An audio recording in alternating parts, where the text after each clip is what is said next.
મોરબી જિલ્લાના રામપરા અભયારણ્યની મુલાકાત લેતા વન પર્યાવરણ મંત્રી મુળુભાઈ બેરા. મોરબી જિલ્લાના વાંકાનેર તાલુકામાં સિંહોના સંવર્ધન માટેના રામપરા અભયારણ્યની વન અને પર્યાવરણ મંત્રી મુળુભાઈ બેરાએ મુલાકાત લીધી હતી.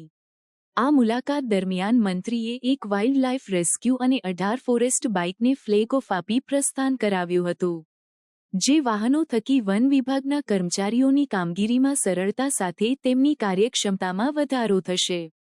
આ પ્રસંગે મંત્રીએ જણાવ્યું હતું કે આંબરડી, બરડા અને ગીર સહિતના સ્થળોની જેમ અહીં પણ સફારી પાર્કની શક્યતાઓ દેખાઈ રહી છે, જેથી રામપરા અભયારણ્યનો એ મુજબ તબક્કાવાર વિકાસ કરવામાં આવે તે માટે પણ સરકાર વિચારણા કરશે.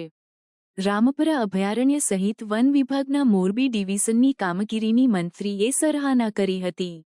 વધુમાં મંત્રીએ જણાવ્યું હતું કે મિષ્ટી પ્રોજેક્ટ હેઠળ ચેરનું વધુ અને વધુ વાવેતર થાય તે માટે ડબલ ટાર્ગેટ સાથે કામગીરી કરવામાં આવે એ પ્રકારનું આયોજન સરકાર અમલમાં મૂકવા જઈ રહી છે.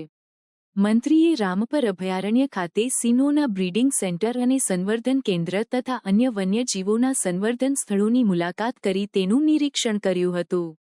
રાજ્યસભાના સાંસદ કેશરીદેવસિંહ ઝાલાએ મંત્રીને મોરબી જિલ્લાની વન વિસ્તાર, વન્ય સંપદા તથા જૈવ વિવિધતા વિશે વિગતે વાત કરી હતી. મોરબી નાયબ વન સંરક્ષક ચિરાગ અમીને પ્રેઝન્ટેશનના માધ્યમથી મંત્રીને મોરબી ડિવિઝન તથા રામપરા અભયારણ્યમાં કરવામાં આવતી વિવિધ વન સંપદા સંવર્ધન તેમજ વન્યજીવોના સંરક્ષણ માટેની કામગીરી વિશે વિગતે માહિતગાર કર્યા હતા.